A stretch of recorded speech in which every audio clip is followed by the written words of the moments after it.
We talks anymore, but on a day like today, we're going to have to pop in. It is a first warning weather day because of the threat of strong to severe thunderstorms. And just out of the gate, a couple of moments ago, had our first significant weather advisory issued for the day. Here's a live look at our first warning Doppler radar. I've got it kind of fine-tuned in on a severe weather type mode. The metro is quiet. As a matter of fact, we're not even really watching any strong winds or anything at the moment, but it's this little cell right in here. Let me pop up our wind velocity product, and there is some broad, weak rotation down here. This is the data coming from our live radar. Let's tap into this is the National Weather Service's terminal Doppler radar. You see the reds and the greens near each other. Again, back to our live radar, and we'll put the laps on, or the live sweep on there. But it's broad enough that it's not a big concern, but it's something to at least mention because these cells that are going to develop this afternoon, I'll put just, this is the more raw data here. We can smoothen it, make it look pretty for TV, or we can give you kind of the more raw look. It just depends on what we're going for. But out near Nova Road, crossing over near Narcoossee, and eventually getting out toward the beach line, let me lapse this, and you kind of see this kind of sparking up, working up toward like Wedgefield area. So this is just the first of what's going to be some active weather across town. Again, there's a live look at our Doppler radar. On the less smooth version, some heavier rainfall here up around Volusia County. Kind of see it there. Developing here around New Smyrna Beach. Nice little downpour. We'll zoom into that cell there. Not really watching much in the way of rotation or anything. Yeah, not showing up there, but, some good heavy rainfall. And then out toward Ponce Inlet, some rain falling. DeBerry, a little bit of light to moderate precipitation. Across the metro area, nothing crazy. I'll put the smoothing on. It kind of cleans it up a little bit. Down around the tourist district, a little bit of rain around Oak Ridge, back over toward Windermere. Excuse me, in Gotha. But the wide perspective, I think, will give us at least an illustration as to what's going on, okay? So let me just dial up our state of Florida satellite and radar. And I'm kind of showing some of this in the bottom left corner, but it's that storm system out in the Gulf of Mexico that's gearing up. Here's the wider perspective of it. Big shield of rain. But the problem is, you see that brown line kind of moving through our area? That's essentially a warm front. And as it moves through, it's going to turn winds. It's going to destabilize the atmosphere a little bit. And then as this area of low pressure gets in, that's when we're going to start to kick up the intensity of things. So because of that, we do have today a level 2 out of 5 risk for strong to severe storms. That was upgraded across Central Florida. And while we're still relatively quiet in terms of the radar, give it a little bit of time, and this is going to get more and more active. Here's a look at the kind of breakdown, okay? Hail is not really a concern. This is more of a warm core low, but damaging winds and tornadoes, even some flooding downpours, the primary concerns, okay? And it's not even just today. Notice tomorrow as well, Central Florida is looking at that threat for strong to severe storms. And again, it's going to mainly be isolated tornadoes. So when we talk about instability, we have moisture increasing. We've got a lifting mechanism. We have shearing winds. We don't necessarily have mid-level dry air up there. So it's not like a cap is going to break or anything. So we've got a pretty decent variety, we'll say, of these dynamics, okay? So with that wind shear, with those elements, it makes sense that Central Florida is at least under that level 2 risk for strong to severe storms. Damaging winds and isolated tornadoes a concern. The hail is not a thing for this particular event. So that's kind of where we're at, okay? All right, now I know what you're thinking. What about the timing of this, okay?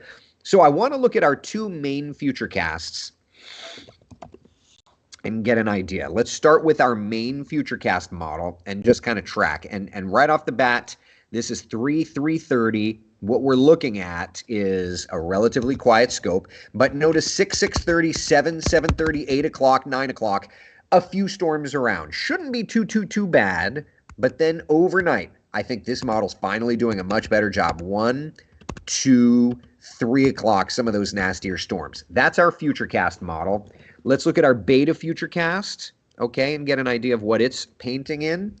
And by 5 o'clock, it's showing some pockets of intense shower and thunderstorm activity, all right? 6 o'clock through the metro, 7, 8 o'clock back over to the beaches. Then we reset things a little bit, 10, 11 o'clock. And then by about 1, 2, 3 o'clock, could see some storms. Now, the concern here is the instability, right? So let's take our futurecast and look at how this afternoon we do have those yellows and those oranges, so there is some pockets of instability.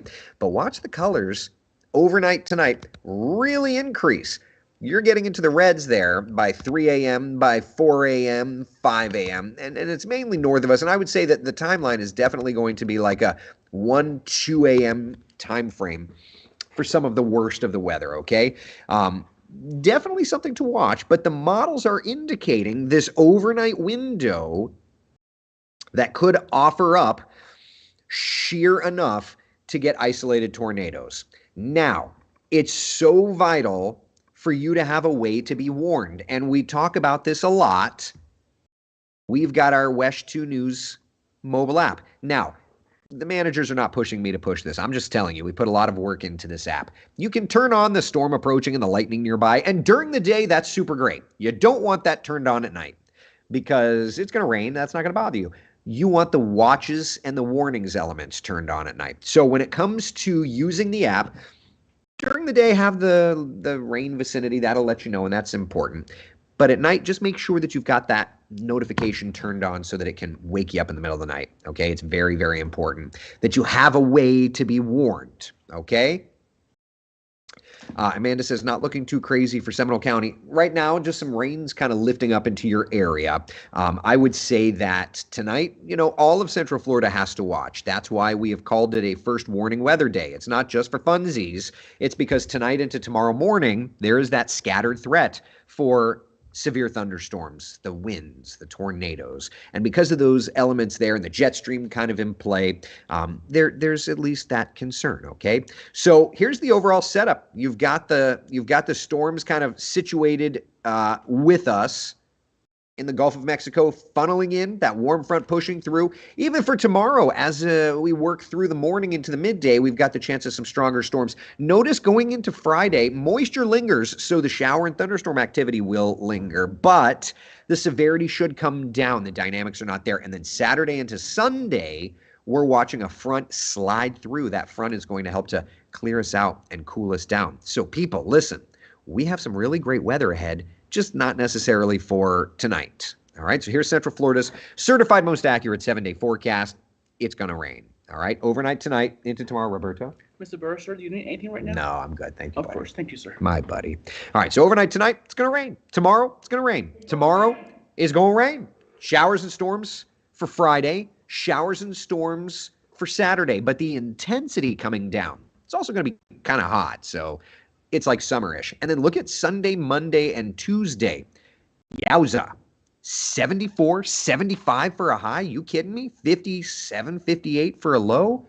It hasn't been that cool in months. I'm all in on that. And as a matter of fact, if we didn't have severe weather threat today, that would be the big weather story. How cool it's going to get. But we can't do that. So that's where we're at. All right.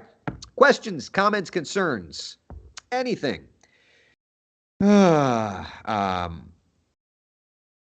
Going to rain. Yes, it's going to rain. So you're asking about the individual cities for tonight. Listen, it's not that kind of an event where we can zero in on that because we have to wait for things to progress out. And we're going to start and are already starting to see some of these showers and thunder showers developing. Actually, it's not even thunderstorms. We don't have any lightning out there, but there's a live look at our first warning Doppler radar, and we're already seeing some rains developing through the metro, right? And if we look to South Florida, that is a tell to me. There's your warm front activity. And you can see those storms bubbling up across Southwest Florida, back over to the Treasure Coast. That's going to be lifting to the north. Nothing intense down there yet, but that activity lifts to us, and that gets things going. So it's going to take a little bit of time, but we'll get there. All right.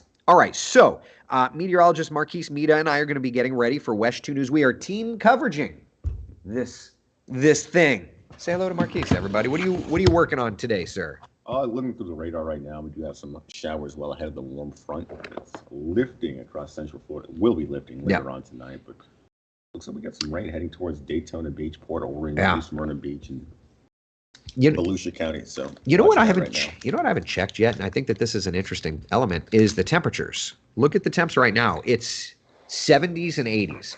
So we're not flat out hot. And that's one thing that I would say is working in our favor. If it was 85 right now, then, that would be an added lifting mechanism, but we don't have that at the moment. Well, we had some of that heat earlier before the outflow boundary and the rain showers moved across the metro. So I think right around 12, we were hitting 83, 84 degree temperatures. You see, we've cooled to 78 here in Orlando. Right. I mean, that's rain that was right over the airport there and an outflow from that downpour. But it'll be interesting to see once that warm front gets here where our temperatures are. Yeah. Are we able to recycle things a bit?